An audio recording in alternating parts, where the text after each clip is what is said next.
ఏం కోట్ల రూపాయల డబ్బులు ఉంటాయి. ఇప్పుడు వీళ్ళు మనోళ్ళు కూడా పోతున్నది వాళ్ళ రకంగా వాళ్ళ మంచి బిజినెస్ అయిపోయింది. ఎందుకంటే పవన్ కళ్యాణ్ గారు స్పెషల్ ఫ్లైట్లో తిరుగుతుంటారు, హెలికాప్టర్ ఫ్లైట్లు ఈ సర్వీసెస్ సమరిస్తుంటారు. అట్లాగే చంద్రబాబు నాయుడు గారు, పవన్ కళ్యాణ్ గారు, ఇదే అతని పేరేంటి లోకేష్ గారు కూడా స్పెషల్ ఫ్లైట్లో తిరుగుతున్నారు కదా. అట్లాంటి వాటికి ఇప్పుడు ఇదివరకు హెలికాప్టర్, ఇప్పుడు హెలికాప్టర్లు ఆఫ్టర్ ఆల్ అయిపోయాయి. మన పేద రాష్ట్రంలో చాలా గొప్ప విశేషం అనమాట. ఎవరు అధికారంలో ఉన్నా సరే ఎదురోళ్ళని గురించి లగ్జరీ గురించి మాట్లాడతారు అంతవరకే. ఇదివరకు ఏమనేవాళ్ళు, తాడేపల్లిలో ఉన్నాడు గుంటూరుకు కూడా హెలికాప్టర్ వేసుకొస్తాడని రాసేవాళ్ళు. ఇప్పుడు మరి అదే చంద్రబాబు నాయుడు గారు ఇక్కడికి అట్లాగే హెలికాప్టర్లోనే వచ్చారు కదా. అలాగే నడిచిపోతుంది. కాకపోతే మనకు వార్తల ద్వారా ఎదురోళ్ళ క్యారెక్టర్ అసాసినేషన్ చేస్తారు కానీ నిజాలు రాయరు.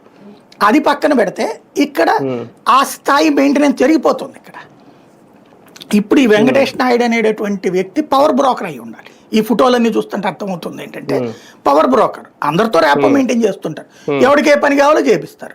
చేపించినందుకు అవతలోడి కమిషన్ అవతలోడికి, వీళ్ళ కమిషన్ వీళ్ళకి లెక్క ఉంటుంది. మీకు పేకాట క్లబ్బుల్లో క్లబ్ నిర్వాహకుడు గొప్ప. ఎందుకంటే గెలిచిన వాళ్ళు ఒకడు ఉంటాడు, ఓడిపోయిన వాళ్ళు 99 మంది ఉంటారు. అంతే కదా. ఒక దాన్ని ఏదో అంటారు కదా, ఒక సిట్టింగ్లో 5-10 మంది ఆడారు అనుకోండి, గెలిచేది ఒకడు, ఓడేది 9 మంది. కానీ ఫిక్స్డ్ డబ్బులు ఎవరికి వస్తుంది? ఆ క్లబ్ నిర్వాహకుడికి వస్తుంది 10% కమిషన్ అనేది. అట్లాగే మీకు దాని పేరే ఉంటారు బెట్టింగ్లో కూడా పోయేవాడొకడు, సంపాదించేవాడొకడు. ఫిక్స్డ్ ఇన్కమ్ మాత్రం ఆ బెట్టింగ్ నిర్వాహకుడు.